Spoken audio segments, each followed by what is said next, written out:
The advice and opinions expressed by the host of Autism Live and her guests are meant solely as suggestion and should not be in any way construed as child-specific advice. Any choices you make in determining your child's treatment are completely at your own discretion. Dr. Doreen Granpeesheh is the Dr. Doreen is an expert in autism. Doreen Granpeesheh. Dr. Granpeesheh. Dr. Doreen Granpeesheh. Dr. Doreen Granpeesheh is a visionary in the field of autism. Now you can ask her questions on Ask Dr. Doreen.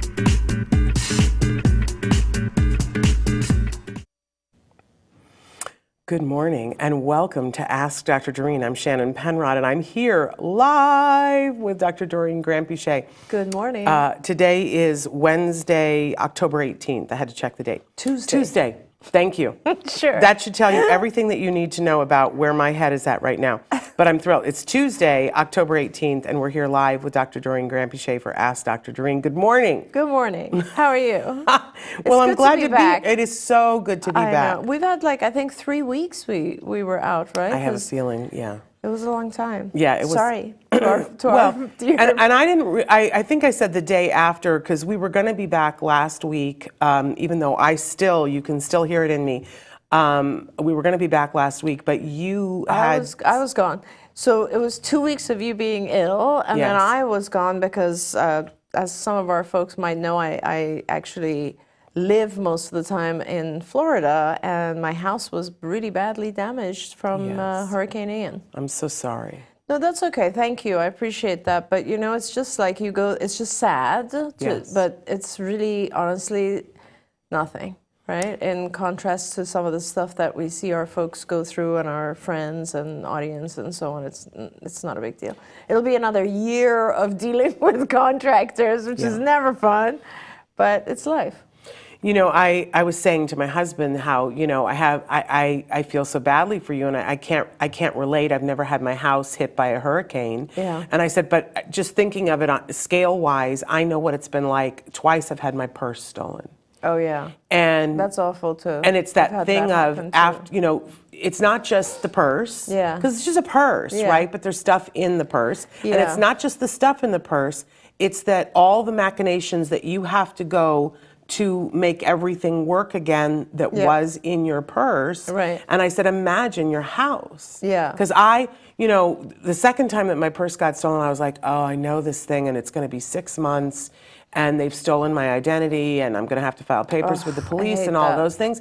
But I just imagine, so the purse is this, and a house has got to be that much more. Yeah, and cars and everything was totaled, right? So they just came before we even went out. They took the cars and just left. And so we go there, and we don't have a car. We don't have our golf cart because the battery caught on fire.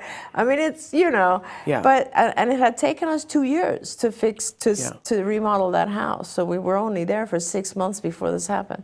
But hey, some of our friends honestly lost their homes. Yeah. So we're very grateful, and it's just stuff, right? You just move on. But it's time and it's stuff, and we're sorry. Thank you so much. I just want to say that. Thank you. I appreciate that.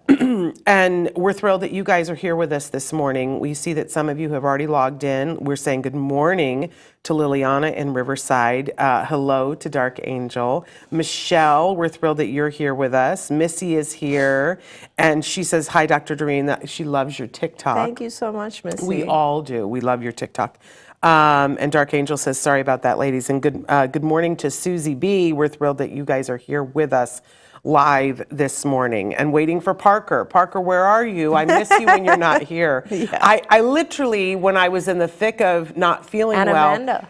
What? And Amanda we're missing too. Oh, we're missing. Yeah, Amanda tends to come a little bit later, so we'll check her out later. But I literally, at a certain point when we were canceling shows, and I wasn't even up to telling anybody, I just wasn't showing up.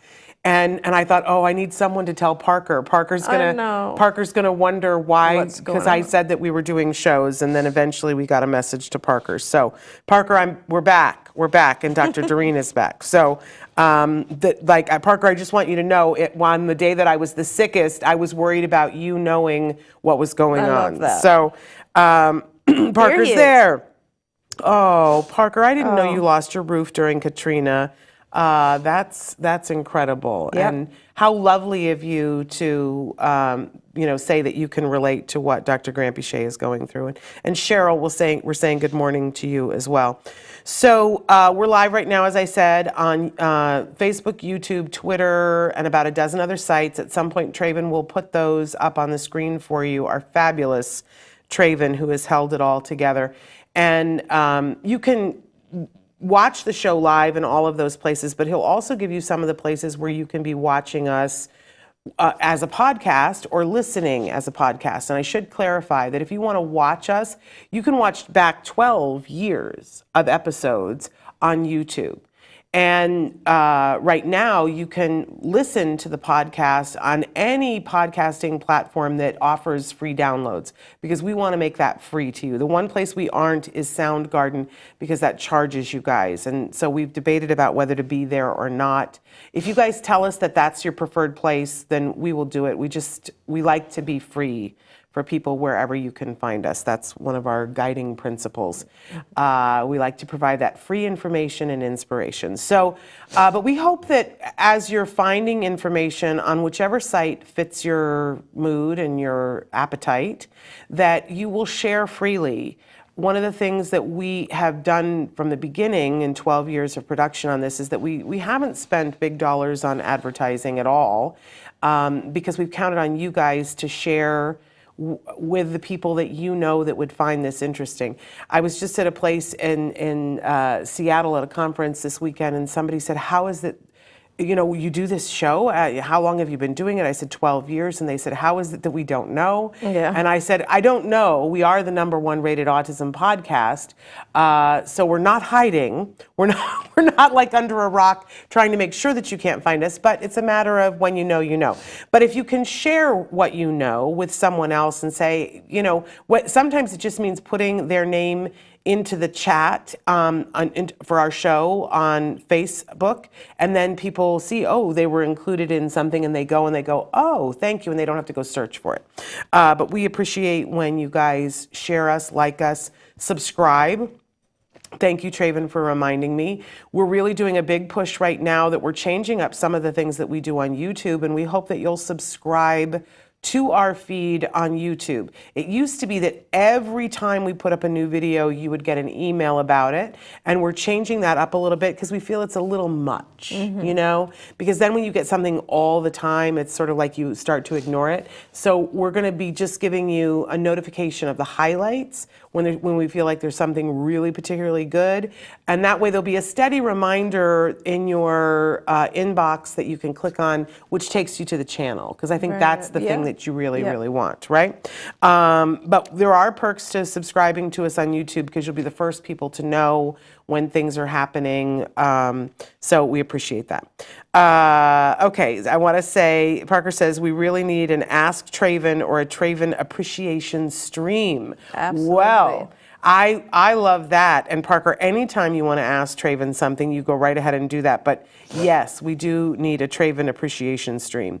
Susie says, Dr. Doreen, how do we get an assessment with you or in my son's team? So actually, Susie, I am going to start doing a couple more assessments. There's been a lot of people asking, and I think I will try to do one just from the show or from TikTok, like one a month that I just do. So, and... You mean a live one with a kiddo? No. I mean, I'll arrange to do that with the families privately. Oh, I see. From the TikTok families. People who are asking from my social media or from our show. Okay. And I'd like to do it without charging you. So it's kind of like my thing that I'd like to do. And so what you have to do, I think, is if you can go through Shannon right now, like on my TikTok feed, I actually wrote Sarah's information. She kind of controls my entire schedule and tells me when I can do things. So if you're in LA, I'm happy to see you in person. If you're not, I can do a Zoom assessment or consult with you. That's amazing. No, it's my pleasure. And I always say to people, if you're new to this show and you've never watched before, Dr. Doreen is a true expert in the field of autism. And I always like to say behind her back, she's the real deal. And you just heard why. I think that she's finding time. People are waiting so long for assessments. Yeah. And the fact that you're clearing some time in your schedule and saying Happy that to you're do gonna, find, for not, you can't do it for everyone. I'm just gonna be clear about that. That you have a limited amount of time, but that you'll, donate some time to people. Absolutely. That's amazing. Absolutely. No, That's it's my above and pleasure. beyond. It's a small thing I can do for our community. Really remarkable. Liliana says she's sorry to hear about your house and that you will be blessed in many other ways. Thank you, Liliana. And I know that you live your life that way. Cheryl says, I shared into my autism group. Thank you so much for doing that, Cheryl. And Susie says, I'm planning on attending the WABA conference next year. It was really lovely. I had a really good time. And some of you I know were at the TACA conference this weekend, and I heard that was extra special. Fabulous. And Susie B says, yay, I follow you everywhere and you are awesome. Oh, thank you so Susie, much. I follow her everywhere too. Like every once in a while she has to say, go sit down, because I'm following her everywhere. Okay, so we decided that on these shows that we were going to have an overreaching topic that we would start with on each show, and today's topic was dealing with parental stress. Great. And I was going to pick one of the questions to just go with to talk about just dealing with parental stress, but instead I wanted to take just a minute, and then we have some really intense questions here, but because I think sometimes people outside of our community kind of poo-poo the parental stress thing. And I think that takes a toll on us. Like, we feel like, I don't want to speak for everyone, but I talk to a lot of parents and I know how I feel. We feel like we're supposed to just be able to do this. Yeah. That it's, and when I think of all the stressors there are, it really fits into the questions that we have today, because as a person on the outside, when I look at these things, I go, well, of course everybody's stressed. These are stress-inducing things. Well, they're more, I think sometimes when I see questions or, just things that people write into us, parents of children with disabilities across the board, it's more than stress. It's almost, in some cases, it's trauma. Yes. Like, there's no question about it. Yes. In other cases, it's incredible patience and tolerance and resilience and all of this that allows the parents to go on. Like, for me, as you know, I've often said, I think the thing that pulled me into this field 100 years ago was the parents, the moms, just sitting with them. And it's like, honestly, Shannon, I think every aspect of your psyche is affected by this, right? It's not just, I was actually really thinking about this subject because we were going to talk about it, and I realized that it's not just fear of how am I going to handle this right now. It's fear of the future of my child, what will happen when I'm no longer here, or what will happen in 5 years, 10 years, because it's a journey they've not walked, right? But it's also all of this other stuff of having to do with just changing all of your own dreams and thoughts since you've had, like we all have thoughts and dreams from the time we're children, right? So this is what I'm going to do, and so on, and we form it and shape it. Yeah. And that has also completely changes. And then there's just this sense of like loss, I guess, of, why me? There's all the anger, and it's almost like every aspect of your psyche is somehow affected when you have a child on the spectrum or with a disability, and when it's difficult, right? Because sometimes we're very blessed, and I know families who have really good resources and have friends and like a village of people to help the child do well. And then on the other hand, I also know families where to this day, I would go into a meeting with a parent who has 3 children on the spectrum and is a single mom, and I would spend 2 hours with them, and when I leave the room, I cry. Yes. I cry, and I just think, how is she? What can I do to help?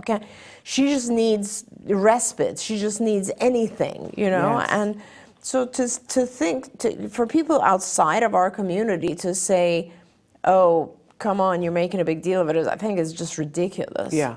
But I think we take that on too, and we think, well, there is this hidden thought where we think, I'm supposed to know what to do, I'm supposed to know how to manage. And I don't know how any of us would. I want to launch into a question that's pretty intense, that goes right to the heart of, one of the, like, it's extraordinary, but, the person writes in and says, hello, Dr. Doreen and Shannon, please, I need some help. My 12-year-old son took a knife from the kitchen and was standing looking at me. When I went close to him to take it away, he said, I'm sorry. But what happened before all this was that he was upset because every Sunday we let him pick a place to go, park, restaurant, mall, etc. And he also gets to eat fries, which is his favorite thing.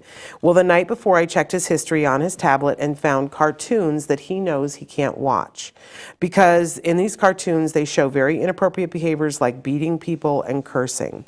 I have blocked the page so many times, but somehow he manages to find it. So I took his phone and tablet away. That was the beginning of everything. The next morning, which is Sunday, he kept asking for his tablet, and I said that he can't use it yet. So then he started screaming, yelling, and saying things like, I want to die, Mom. I'm leaving the house and never coming back, and proceeded to get dressed and try to go out. I stopped him, and then he started screaming more. I told him we're not going out that Sunday because of his behavior, and I say on the couch, that's when I heard him in the kitchen getting something, and I told him to come out to the living room, and that's when he had the knife in his hands. He said he was sorry and he didn't want to go to jail. I told him that what he did was very bad. He proceeded to scream and cry. He has a psychiatrist he sees once a month. He's on Sertraline, 25 milligrams, one time a day. I'm so devastated, I don't know what to do. I'm also scared. I don't know if he would actually attempt to hurt me. Normally, he's always saying he loves me and wants hugs from me. Don't know what to do. Please give me some advice. Normally, he's a loving kid. Lately, he has been defiant. He curses and just wants to do what he wants. And I have never seen him do this before. I'm so devastated. I don't know what to think, say, or do. Please, any advice will help. Thank you in advance. Oh my gosh. I mean, how much do we want to hug, communally? First of all, hug this mom, and then secondly, hug this 12-year-old. Yes, yes. This is really tough. This is, I have so many different things I want to say about this. So to begin with, I guess I want mom to know that this is not, I want to say intentional, I guess, or this is not him not loving you. He absolutely will love you forever. This is him not connecting the consequences of an action to the action itself. That's all this is. And a lot of times our kids, actually I'll give you an example of just us, like, typical day, and you get stressed out and angry and you might overreact to someone by yelling or whatever it might be, and then later you regret it. And that's exactly what happened here. Yeah. Now, he is just angry and he doesn't know how to handle the anger. So that is an important thing to teach him, is when you are angry, these are the things you can do and these are the things you cannot do, right? Yeah. You cannot go towards weapons. But I think to begin, I'm trying to put in order all the advice that I want to give you. And I think the first thing I want to tell you is, make sure that he's on the right medication and that the medication is actually effective. So that's kind of an important thing. Like, it's a lot of times with psychiatry, it just becomes kind of a routine thing, and no one's really paying attention anymore to what's going on. So please talk to the psychiatrist and make sure the psychiatrist is actively engaged. Secondly, I think you should try to get, this is the kind of scenario where you should try to get some ABA therapists in your home. And I think you will succeed, because you just need to contact your insurance company and tell them what has occurred and that you need care and assistance immediately. And I think despite the fact that it's hard to get hours approved for 12-year-olds, you will get some services, there's no question. And a lot of the services will work on setting appropriate kind of contingencies for him, but also working with you and giving you ideas about how to manage situations that come up like this. So that's where I would suggest you go first, because or right after dealing with the medication, because I want to give you some respite or some care, so that then I want to talk, once you have people there trying to help you and manage him, then we can talk about what you need to teach him, which I think is important, because I think you need to teach him the things he can do when he's angry. And a lot of times we don't even think about teaching our kids that, but we should. There are good ways when you're angry and bad ways. Bad ways would be hitting a person, picking up a weapon, running away. These are all bad things. Good things are things like having a conversation about it, walking back to your room and taking a few deep breaths, going to your quiet area and putting on some music until you feel better about it, writing down how you feel and explaining it to someone. There's all these different things that, depending on the level of the child or functioning level, they're different, right? But that's an important lesson. The other thing I want to tell you is that there's tons of research that shows punishment does not really work. And it doesn't, and specifically, it doesn't work when it's later. So for instance, an activity occurs, like he watches something that he was not supposed to watch, and you remove his iPad for tomorrow, the connection is not going to be strong. So he's not going to realize, in the future, if I watch something, she's going to take my iPad.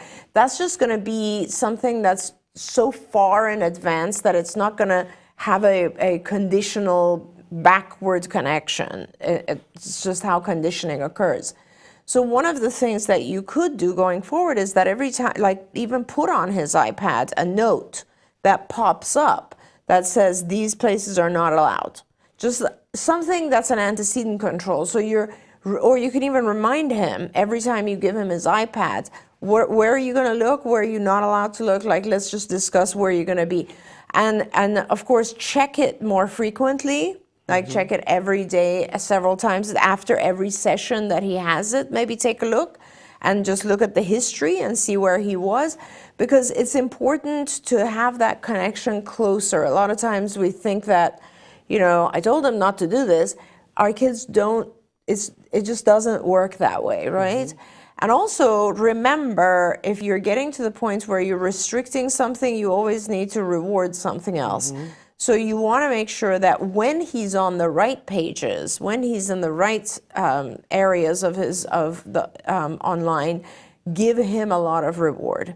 Please give him a lot of reward for doing the right things. A lot of times when our kids are rewarded frequently, they don't really spend too much time trying to do the wrong thing, because they're getting enough attention.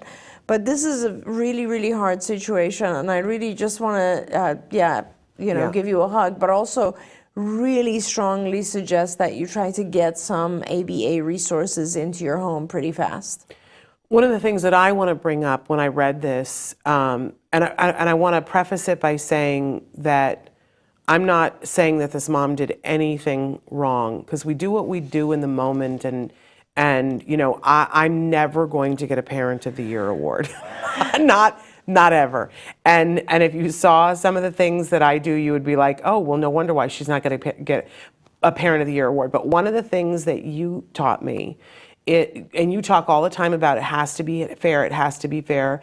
And when you look at what are the things that are your child's, the things that they love the most, the things that are the most comforting, what are the things that they rely upon that are the bedrock of how they get to keep their wheels moving, right? Absolutely. And that when we start taking things away, we have to be very careful that we're not taking away everything, because when we do that, whether it's a child on the spectrum or an adult, when you take away everything that is somebody's why, whether you agree with their why or not, when you take away that hope, you put them in desperate straits. Yes.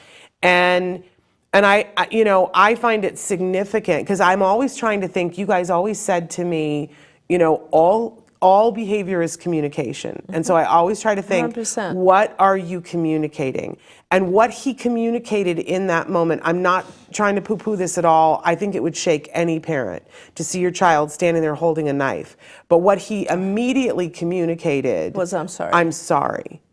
I'm sorry, and I don't want to go to jail. Like, there was a part of his higher functioning that was realizing this is a bad choice to even be holding the knife. Definitely. I get that it scared you. I would be scared too. But also hear that. Yes, absolutely. And thank you for bringing that up. You just made me realize the most important thing, which is make sure he doesn't have access to these things while he's learning, right? Like, let's make sure that's gone too. Yeah, you can take all the knives and lock them up. But, he's 12 and he felt this desperation of nobody's listening to me and I keep losing things. Absolutely. He said to you time and time again through his actions, I really want those videos. Yes.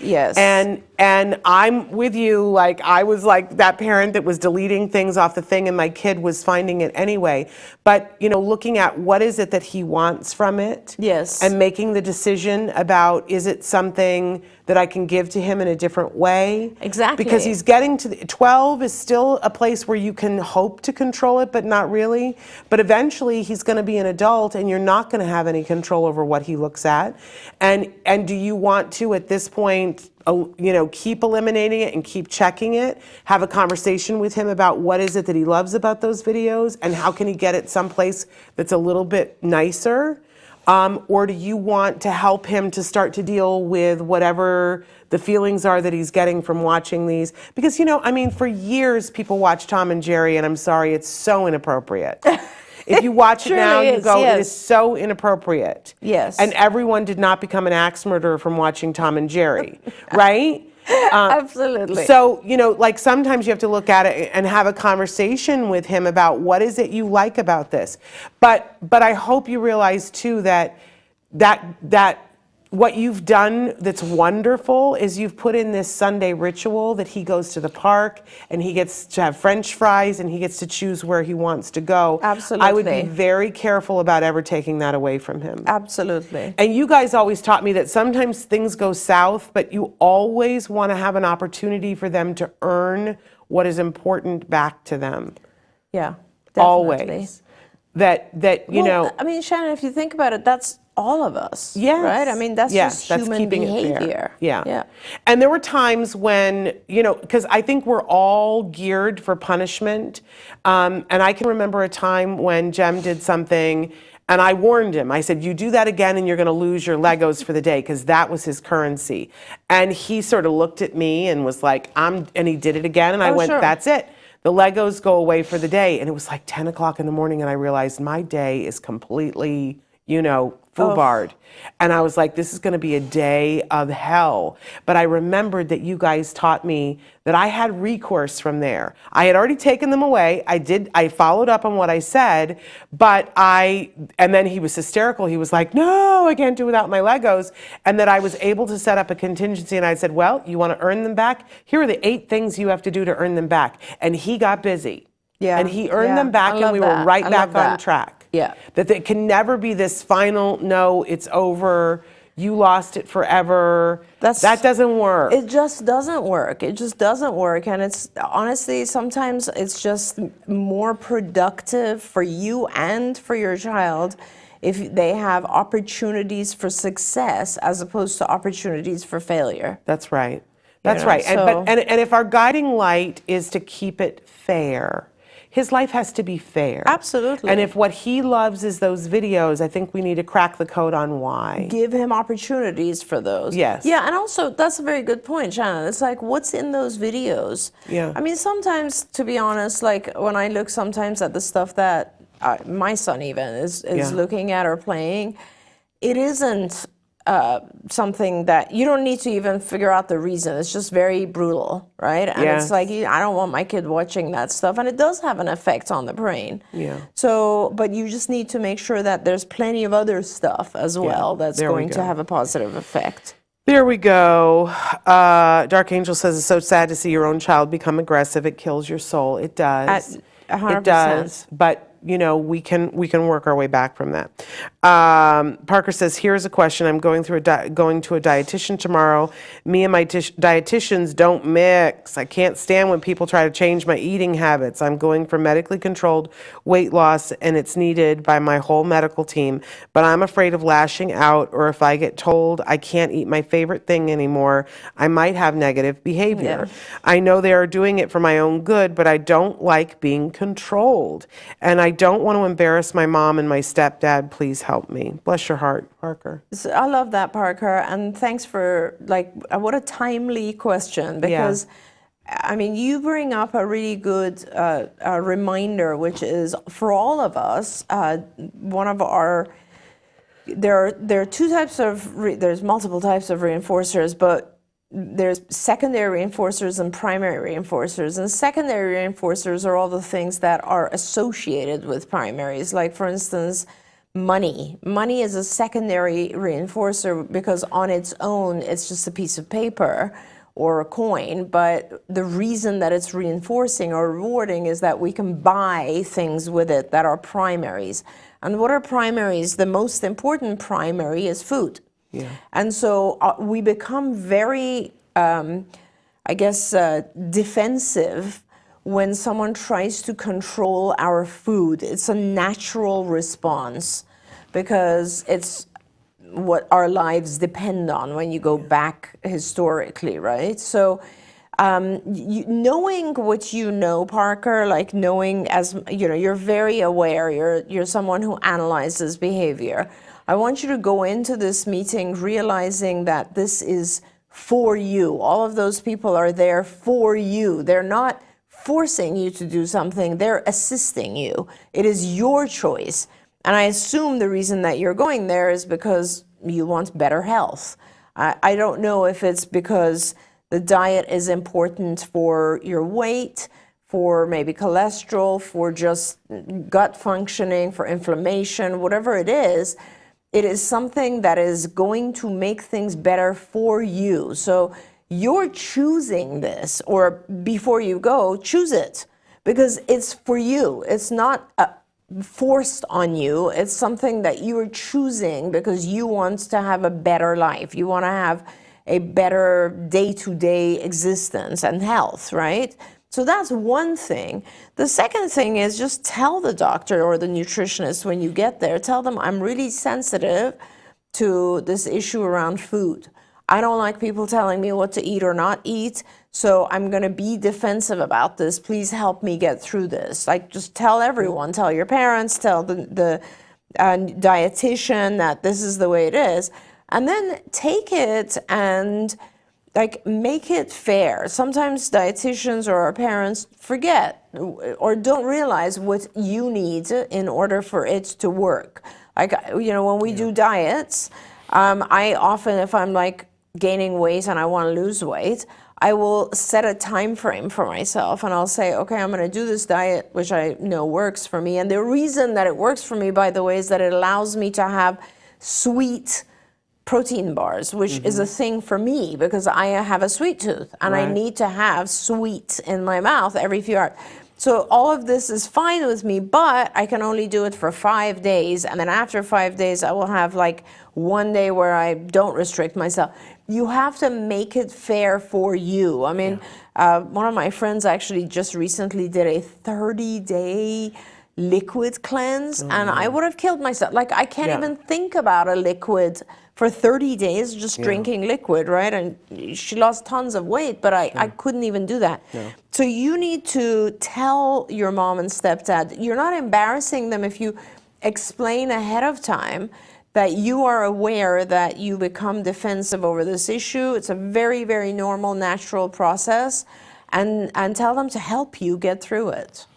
And I just want to say too, Parker, that I hear you saying that there's a favorite food that you want to have no matter what. Yeah. And I'm just going to ask you where your willingness is and flexibility of, are you willing, because sometimes what it is I don't know what that favorite food is, and you can write in and say what it is. But for instance, you know, people go, well, I just have to have pizza. But you know, you can change some of the ingredients in the pizza. Like That's also you could true. you could make Use it the low-fat cauliflower cheese, or you right. could do the cauliflower crust. Yeah. Or I know somebody who makes a zucchini crust where she just slices zucchini and puts it down, and then she puts the sauce on top of it and a vegan cheese on top of that. And it's the calorie count on it is wildly different because you've changed an ingredient. And it might take a little while to get used to that.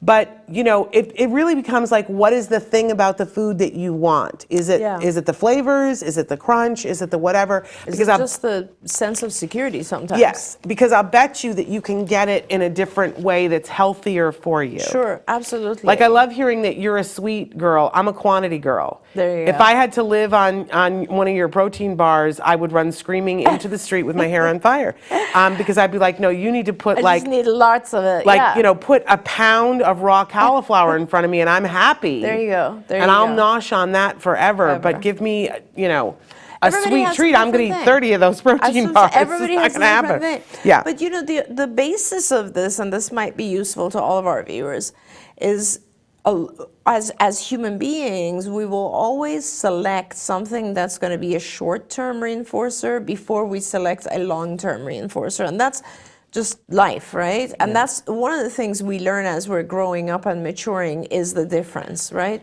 When you're a child, you will request milk and you will cry until you get milk. Yeah. So you want that instant reinforcement. I want my milk and I want it now.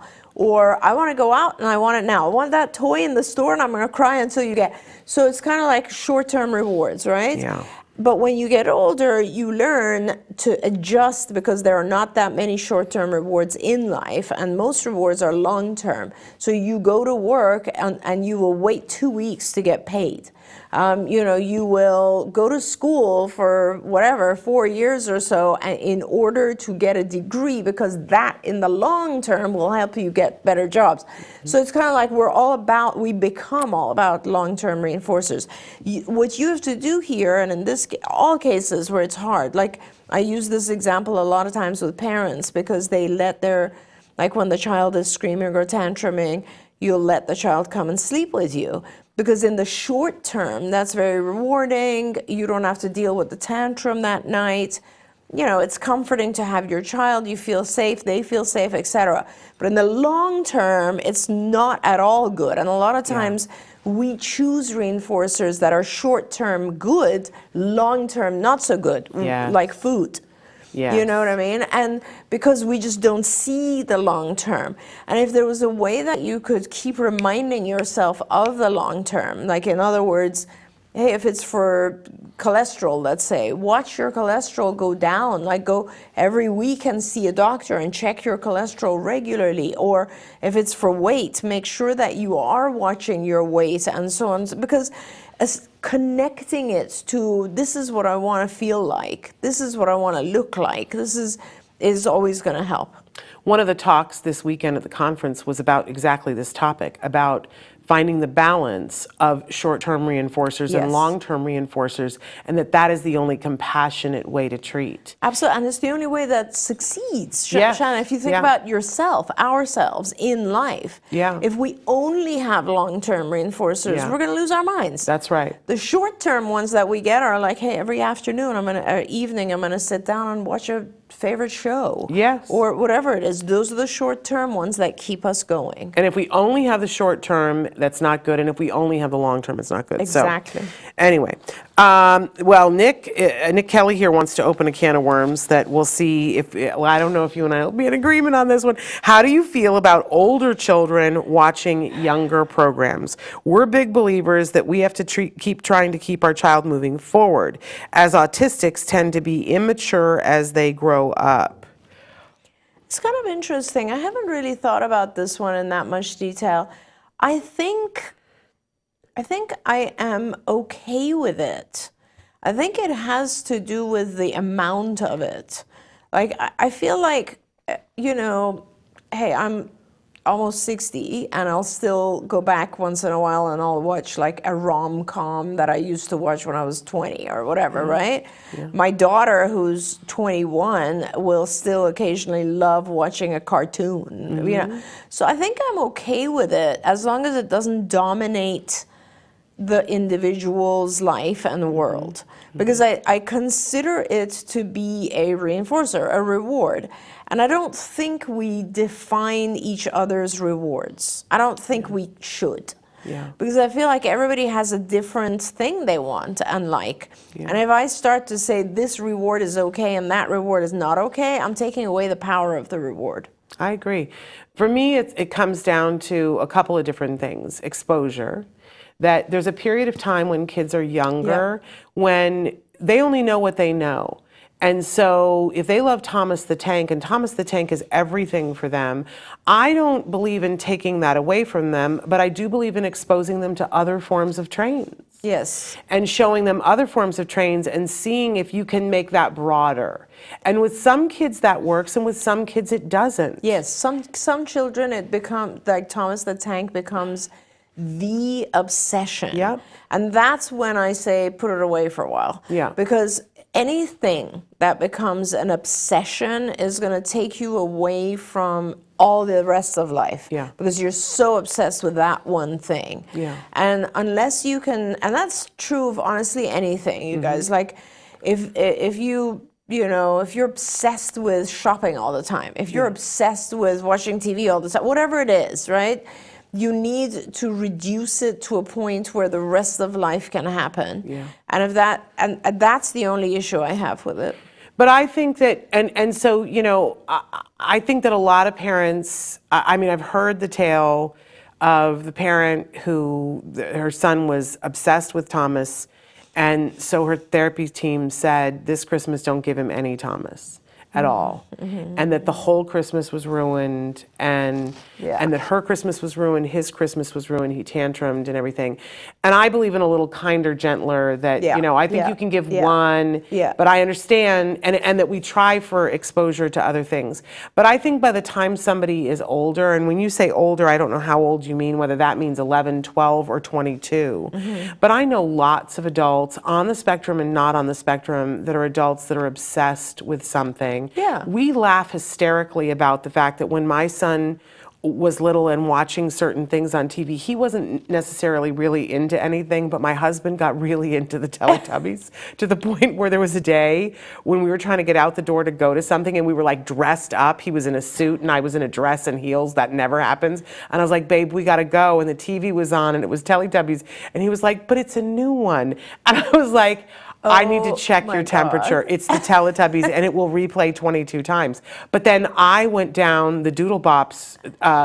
You know, there was a controversy about, was Dee Dee Doodle the same as she was in season 1? And I was writing into chat groups about it. I was like, and I was into it, you all. The Doodle Bops. It was a Canadian children's show, and I was all about it. Oh my gosh. You know, and I love things from when I was younger, and and if somebody, you know, you watch these things on Facebook and people will put up, you know, do you remember this from the 70s? And we all go, oh yeah. It's the, you know, the, you know, that show. And so I feel like we all should be allowed, like you said, to like what we like. Definitely. If somebody likes to watch cartoons, it's all good. And I know people that still like to watch Tom and Jerry. I sometimes still will love to watch The Roadrunner. I love The Roadrunner, I gotta tell you. That's hilarious. Yeah. Okay, we're behind here a little bit. Yeah, somebody asked about the Nemecheck protocol. Yes, do you want to talk about that? Yeah, I mean, I don't know a lot about the Nemecheck protocol. I just know that it is very similar to a lot of other protocols that have to do with dietary change to kind of help clean out your system and restore health and balance to your gut, immune functioning in particular, which, you know, most of our immune system is in the gut, in the GI tract. So I believe the Nemecheck protocol's idea is to clean out the gut and make sure that you have, in order to increase your immune functioning. And of course, the theory is that once you have better immune functioning, it's now going to affect your brain functioning, which absolutely is true. So whether it's this protocol or you just talk to a nutritionist or dietitian who is helping you with dietary change or for your child to help restore gut health, I am a huge, I can't even tell you, sometimes I think maybe bigger supporter of gut health than ABA even. Wow. I think gut health controls our lives in every possible way, whether it is depression, anxiety, or awareness, attention, or everything is about the gut. So I really, really do recommend for all of our viewers to really make sure that, your children, yourselves, you are doing everything possible to have healthy immune functioning, healthy gut functioning. Amen to that. There are certain cultures that say happy belly, happy life. 100%. Right? No question. Yeah. And that's true for all of us, not just our kids, but of course for our kids. Kirsten, I'm so thrilled that you're here with us this morning. And she writes in and says, I'm working on this with the school right now, that her son likes to use his hand drawing as reinforcement. He had one bad day where he lost one of them and he went a little extreme. And then that day they said at school, no more pictures without giving him an alternative type of random reinforcement. They tried to say absolutely no pictures. And she says it was a punishment. Everyone in his circle disagreed with the school, but they said that they wanted to do it.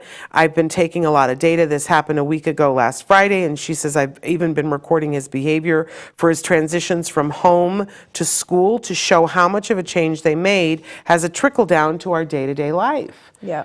I mean, if that is your thing and somebody takes it away from you, 100%. then of course you're going to have a hard time going to that place. Absolutely. Call for an IEP, Kristen. Call for an IEP and have a big discussion about this. And if you have an expert who can go with you, do that. Because it is very important what's going on, and it does trickle into your day-to-day life, and that shouldn't be the case. And realize people mean well. Yes. When they say these things, they mean well, but it doesn't always work out. And I always say, don't allow them to vote you off the team. Yes. And if they made a team decision without you, time to have that meeting again. Amanda is here. Amanda, you missed it at the top of the show. We were looking for you, and I said she comes a little bit later. But we're thrilled that you're here with your blue hearts. She says, I need tips on how to address a BCBA who is overworked. I have the most amazing RBT, but the BCBA isn't giving enough attention to my son's programming. She is assigned goals, but not being specific, so it leaves the RBT to interpret how the goals should be run instead of her modeling. During supervision, little to no feedback is given, even when we are looking at her for direction. Help. Bless you, Amanda. I think this is a really common tale. So I guess I have a few different thoughts about this. And believe me, I'm very, very compassionate to clinicians who are overworked. Yes. There's no question in my mind. So I feel bad for clinicians who really are overworked and exhausted. But I want to say that, I was a clinician I still am a clinician, but I was a full-time clinician for many, many, many, many years, right? And I would continuously see patients for, 2/3 of my day for a really long time. And I loved it. It did not exhaust me, it rejuvenated me. It wasn't the thing that made me feel overworked. In fact, it's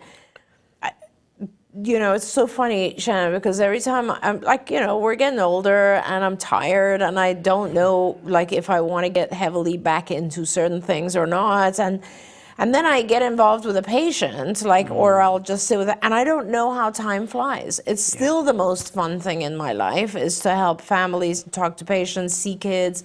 When the very few patients that I currently see, I'll go and I'll spend 2 hours with a child, and I just am fully excited when I leave because of one single thing they did that we all cheered for, right? So I just don't think that, I think our jobs are very rewarding. And I don't know if what's happening here is being overworked or just not knowing how to give detailed feedback. I see a lot of BCBAs who come out of school, and remember, this is a very popular field now, and there's a big shortage of BCBAs. So these are young folks who've received a master's degree and they have very little experience with kids or patients.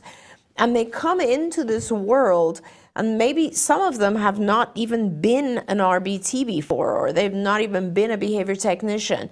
And they come in and they sit and they tell the other people what to do, and they don't really know in detail how to deal with the issues that might come up, or how to, the detail of it. So it could be just a lack of knowledge, lack of experience, and the worst case scenario is lack of caring. So, I mean, sometimes this is also a very lucrative master's degree. There are not that many master's degrees that you can get where you're going to be immediately offered a position which will pay you higher than 6 figures. So that could also be. What I suggest you do is you talk to your BCBA and just say, I know you might be tired. And, of course, as parents, Shannon has always said, one of the things Shannon always used to do also when you had clinicians working with your child was be very caring for them, reward them, tell them how much they mean to you, give them gifts, welcome them into your home, and all of that should, no matter what you should be doing, because we're all one team, and it's lovely to have BCBAs and RBTs who are very happy working with your child. But at the same time, it's not your job to take care of your BCBA. So sit down with the BCBA and say, I feel like my RBTs, the people on the team need a little bit more guidance. Yeah. And would you please give that guidance to them in the form of further detail? And see what happens. You'll either have someone who's going to immediately say, absolutely no problem, I can show them the detail, or you're going to have someone who might become a little defensive, and that would be an indication that they don't know how to give the guidance. Yeah. And so I think that's very important, and you should definitely, confront it and talk to them nicely. And she added that this is BCBA with 16 years experience, but that before this, the entire experience was in assessments only. Okay, there you go. Yeah. Yeah, and that's a big difference, right? It's like you need to. Sometimes, it's interesting when I am seeing my children who need a lot of support and guidance, I'm not necessarily going to look for who was the, BCBA that had the most knowledge. I look at my folks who were with me working for over 30 years, whether or not they had a BCBA, I don't care. Right. And it's about their experience with multiple children and having been in the field of actually administering therapy for 30-somewhat years. Yeah. It's the wild, wild west out there. And it always was in terms of, when my son started to get therapy, I guess there were a couple of BCBAs, but it wasn't a really widely, there weren't BCBAs everywhere. Now you walk and you trip over BCBAs, even though there's still not enough of them. Not enough, right? Right? But it wasn't, at that time, you didn't have to have a BCBA on your case when my son started. And then, we were moving towards insurance, and they said, a lot of people said we're not going to pay for it unless there's a certain level of expertise. It's always with a good idea, right? That's so true. Always the good idea. That makes sense. Well, if we're going to pay for it, we want to know that there's a certain level of expertise.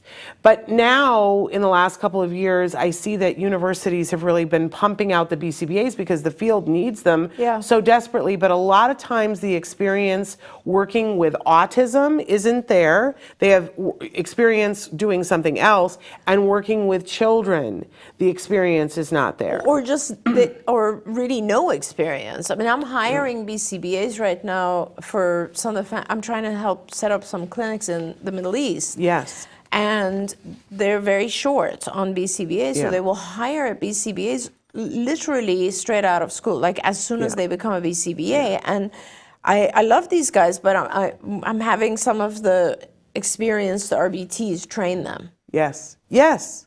Yes, Yeah. which is the flip of what it should be, but Right. this is what I'm hearing a lot of. There are some amazing BCBAs out there. There are some people who are on their way to becoming amazing BCBAs. There are some people who've come into the field and don't have the experience. Right. And so it does become incumbent upon us as parents to kind of take a look at, what do I have? Absolutely. And I'll tell you, the education matters. The material they teach you is very good. The experience matters. But the one thing that matters probably the most is the person must be rejuvenated from this work, not exhausted from it. There we go. That is the thing. I mean, you know, Peter, of course, sometimes he and I are working on a case together right now. And this is a therapist who Shannon knows very well as well. And the guy, like, the level of excitement we both have Yes. at clinic I'm sure is you guys ridiculous. light fires together with your Because we're excitement. both so rejuvenated by this work, you know? So Yeah, it's amazing. Okay, we have a lot of discussion coming in. Susie has said what? She's picking herself up off the floor because you said you were almost 60. No way. Yes, I know. This is why I always say that there's a painting aging somewhere under a bed somewhere instead of, because how long have you been married now? I think it's like 12 years. 12 or years. something. And when she got married, the picture of her in her wedding photo with her husband, you look like you were 16. You seriously did. And there was a picture of you with your mother there. And I thought, if we just photoshopped my picture in there, I could be the grandmother. Your mother would be, you know, like the mother, and you'd be the 16-year-old. Thank you. And I'm not that much older than you, but she looks this good. I think it's because she stays young, working with young people. So I'm going to go teach a kindergarten class right after this. That's what I'm going to do.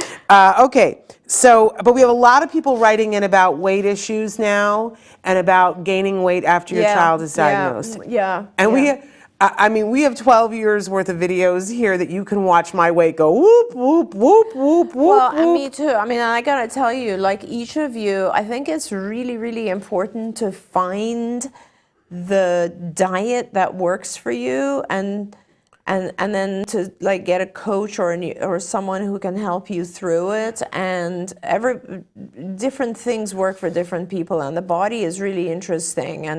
And so, you know, please don't get discouraged. I see Dark Angel has written that, you know, I have over 30 pounds since my son got diagnosed last year, which is very common.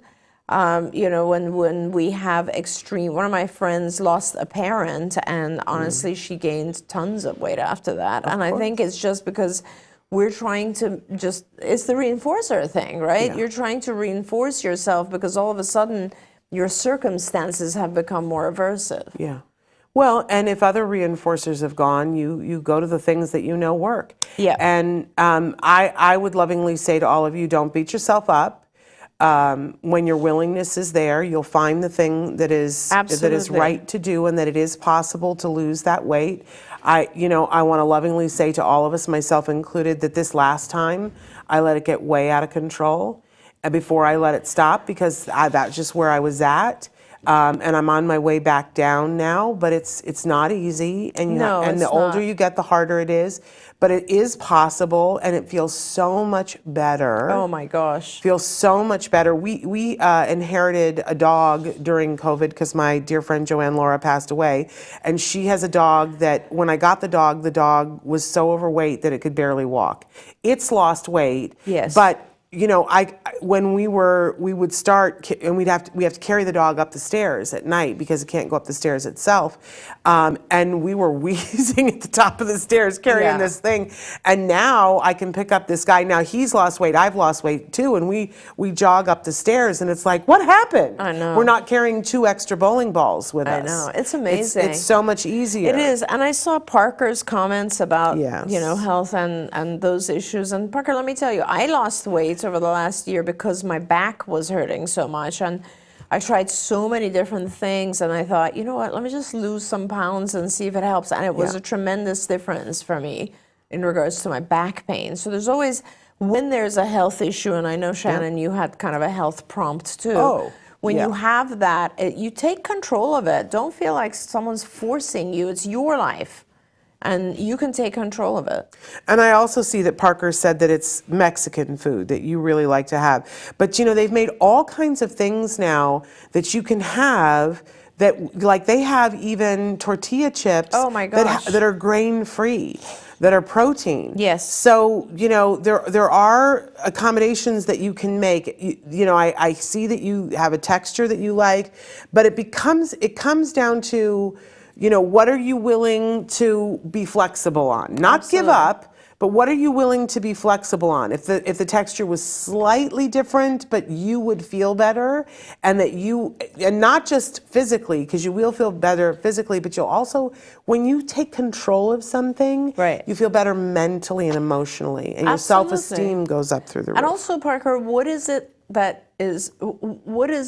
the food doing for you in terms of immediate feelings? And is there something else that you can do that will replace that feeling that eating the food gives you? Because I think that's, with food, it's really all about how we feel when we eat. Yeah. And that's an important thing. I do want to, just before, because I know we're out of time, I do want to say The Good Father. Yes. Yeah, please get in touch with me if you're going to be here in January. I will do my very best to see your child. Okay, and congratulations to Amanda that she is now officially a TACA mentor. Yay. And that she can Wow. help people work on gut health. Congratulations, Amanda. I know that was something. You will be an that you were- amazing mentor. Exactly. So that's available to you guys. All right, you guys, we are back tomorrow with Let's Talk All the Things with Rachel Bird.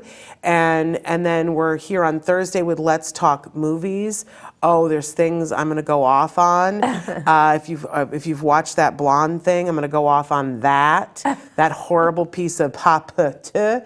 And then I really want to talk about, if you aren't watching Welcome to Wrexham or The Empress, tune in. That and much, much more with Moira. We're also going to go over the TACA conference that some of you just went to. And then Stories from Spectrum on Friday, and then we'll be back here again next week. But that's tomorrow. We're here live. So don't miss that. Until then, and thank you so much. Thank you. This was Always lovely. a pleasure. And thank all of you for being here.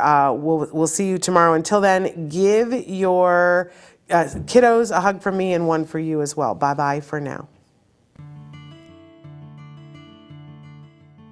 Don't forget, you can watch Ask Dr. Doreen live every Tuesday morning at 10 a.m. Pacific time. We hope to see you there.